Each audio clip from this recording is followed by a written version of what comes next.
नमस्कार. मी doctor Sitaram Kolhe, founder and director Lenora mind tune consultants Nashik.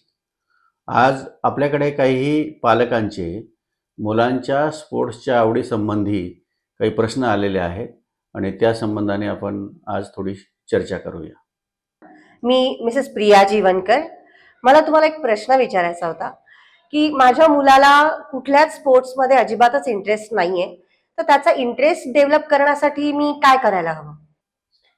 Priyaji, आपला प्रश्न एकदम महत्त्वाचा आहे. कारण अष्टपैलू व्यक्तिमत्व डेव्हलप होण्यासाठी स्पोर्ट्स अत्यंत महत्त्वाची गोष्ट आहे आणि त्यासंबंधी इंटरेस्ट मुलांच्यामध्ये जनरेट होणं अत्यंत महत्त्वाचं आहे. आपण त्याला 4 स्टेपमध्ये पाहूया.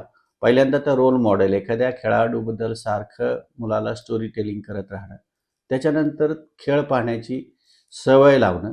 त्याच्यानंतर सांघिक खेळामध्ये प्रत्यक्ष सहभाग घ्यायला लावणं.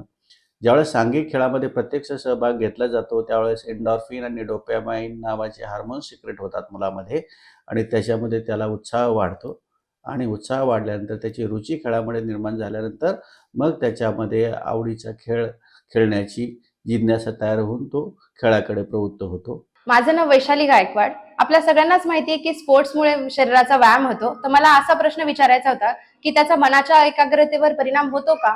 वैशालीजी, आपला प्रश्न अत्यंत छान आहे. खेळामध्ये जसा शरीराचा व्यायाम होतो तसं sound mind in sound body. तर आपलं मन देखील खेळामुळे शांत होतं. मेंदूपर्यंत पोषक द्रव्य आणि सिग्नल्स पोचले जातात आणि त्याच्यामुळं मन एकाग्र होतं. एकाग्रतेमुळे आपण इतर जे कार्य आहेत आपल्या जीवनामध्ये ते देखील आपण चांगल्या पद्धतीने करू शकतो. तर निश्चितच मी सांगू शकेल की खेळामुळे मनाची एकाग्रता निश्चितच वाढते. मी नीलम घुगे. मला असं विचारायचं आहे की क्रिकेट व्यतिरिक्त दुसऱ्या खेळांमध्ये करिअर होऊ शकतं का? आणि त्यामुळे आपल्या मुलांना कुठे चांगली जॉबची संधी मिळू शकेल का? नीलमजी, आपण स्पोर्ट्स आणि करिअर या संदर्भात प्रश्न विचारलेला आहे.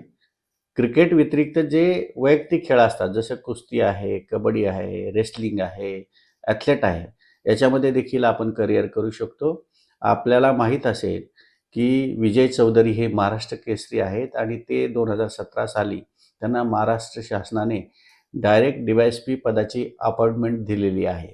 या व्यतिरिक्त माझ्या माहितीतले अनंत असे काही खेळाडू आहेत की ज्यांना कॉर्पोरेटमध्ये देखील स्पोर्ट्समन म्हणून संधी दिलेली आहे आणि गव्हर्नमेंट आणि कॉर्पोरेटमध्ये स्पोर्ट्समनसाठी वेगळा कोटा असतो. त्याच्यामुळं क्रिकेटच नाही तर इतर खेळामध्ये देखील आपल्याला करिअर करता येऊ शकतं आणि त्याच्यामध्ये नोकरीच्या संधी देखील प्राप्त होऊ शकतात. नमस्कार, माझं नाव विनीता येवलेकर. माझा मुलगा स्पोर्ट्समध्ये अतिशय उत्कृष्ट आहे, पण त्याची एकाग्रता होत नाही. एकाग्रतेसाठी आपल्याला काही करता येईल का?